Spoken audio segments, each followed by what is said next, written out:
এই যে এতক্ষণ এই দাদাভাইটার ভিডিওটা দেখলেন, এই যে দাদাভাই কথাগুলো বললো, এই দাদাভাই কথাগুলো ঠিকই বলছে। আমার তো বলার সাহস হয়নি। এখন ভেবেছিলাম হয়তো ভুল, আবার ভাবছিলাম না, এই যে দাদাভাইটার কথাটা শুনে মনে হচ্ছে না ঠিকই বলছে।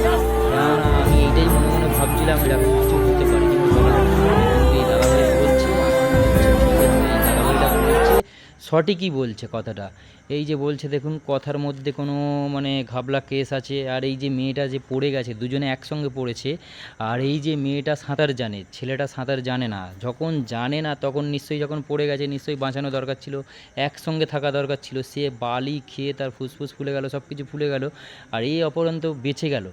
বাঁচলই বা কী করে? হয়তো একটা জিনিস মাথায় ঢুকিয়ে রাখুন, শাড়ি শাড়ি যে পরলে জড়িয়ে জাড়িয়ে আরও বরঞ্চ তাকে চলে যাওয়া দরকার, চলে যেত।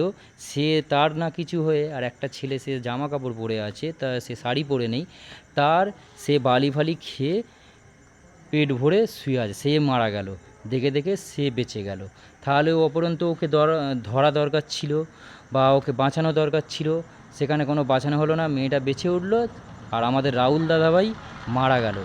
আমার মনে হচ্ছে এটা ঘাবলা কেস। এই যে দাদাভাইটার কথাটা শুনলেন বা আমি শুনলাম, পুরোপুরি ঘাবলা কেস। এই যে দাদাভাইটা বলল 3rd ডিগ্রি দিতে হবে, জম্পেস করে 3rd ডিগ্রি দাও, তাহলে বোঝা যাবে এটা সত্যি, সব সত্যি কথা বাইরে চলে আসবে। আর এটা অনুরোধ করব ওনাকে ধরে 3rd ডিগ্রি দেওয়া হোক, এটাই উচিত। এই দাদাভাইটার কথাটা শুনুন, এই দাদাভাই সবই ঠিকই বলছে, দাদাভাইটার কথাটা ভালো করে শুনুন।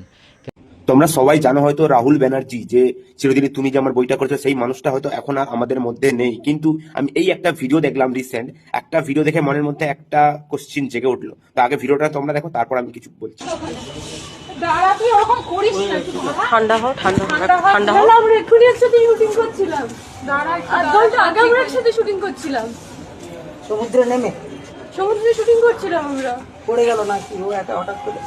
আমিও মরেছি, দুজনেই পড়ে আমি গেছি। ঠিক আছি। রাহুল দাকে দেখো না, রাহুল ঠিক আছে তো? আমাকে যেতে দিচ্ছে না, আমাকে যেতে দিচ্ছে না বাবলু দা। ঠিক আছে, ঠিক আছে বাবা, দেখছি। ঠিক করে তোলো। এবার প্রশ্ন হলো একটাই, যে যদি শুটিং ওখানে হয়ে থাকে তাহলে ক্যামেরা তো নিশ্চয়ই চলছিল। এই মেয়েটার কথাতে কিছু ঝোল লাগছে আমার। দেখো, আমার যেটা মনে হয় সম্পূর্ণ এটা কোনো প্ল্যান মাফিক জিনিসও হতে পারে। কেননা সেই মানুষটা যথেষ্ট সৎ মানুষ ছিল, আর সত্যের হয়ে কথা বলতো। সেই জন্য তার শত্রু হওয়ার অভাব নেই।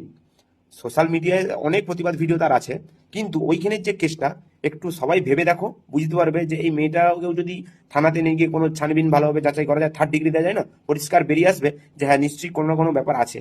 সাপোজ এই মেয়েটা সম্পূর্ণ হয়তো এখন একটা নাটক করছে। এই মেয়েটা কি বলছে তোমরা ভালো করে বুঝলে, যে আমিও ছিলাম তার সাথে, দুজনেই পড়েছিলাম, কিন্তু আমি বেঁচে গেলাম। কি করে হয়? ধরার মানছি সাঁতার জানে না সে, তাহলে দুজনে যদি একসাথে পড়ে, তাহলে তো অন্তত সে তো দেখবে, ওকে জানবে, পাশাপাশি থাকবে, ধরতে পারতো, কিন্তু সেখানে 1 নম্বর ধরেনি। দ্বিতীয়ত বললো কি শ্যুট হচ্ছিল, আমরা সমুদ্রে নেমেছিলাম, সমুদ্রে শ্যুটটা হচ্ছিল। তাহলে শ্যুট হচ্ছিল যখন, নিশ্চয়ই ক্যামেরা অন ছিল। ক্যামেরা অন থাকাকালীন হয়তো মেয়েটা ছেলেটা দুজনেই পড়ে গেছে, তাহলে দুর্ঘটনাটা ক্যামেরাতে নিশ্চয়ই বন্দী হয়েছে। তাহলে সেই ভিডিও ফুটেজটা কেন দেখানো হয়নি এখনো? তাহলে তো এটুকু প্রমাণ হয়ে যেত যে হ্যাঁ সত্যি সে একটা দুর্ঘটনা হবে, তলিয়ে চলে গেছে। কিন্তু আমার যেটা ধারণা, যে এই ভিডিওটা প্রচুর পরিমাণে শেয়ার করে প্রত্যেক মানুষকে জানানো দরকার। এটা মধ্যে এই এই কেসটার মধ্যে কোনো একটা টুইস্ট আছে, রহস্য আছে ভালো রকম। সাপোজ একটা কথা ভাবো, যদি ওখানে সমুদ্রের ধারে যদি শুট হয়, তাহলে নিশ্চয়ই স্টান্টম্যান ওখানে থাকে। তাহলে এইরকম একটা বড় ঘটনা কি করে ঘটে গেল?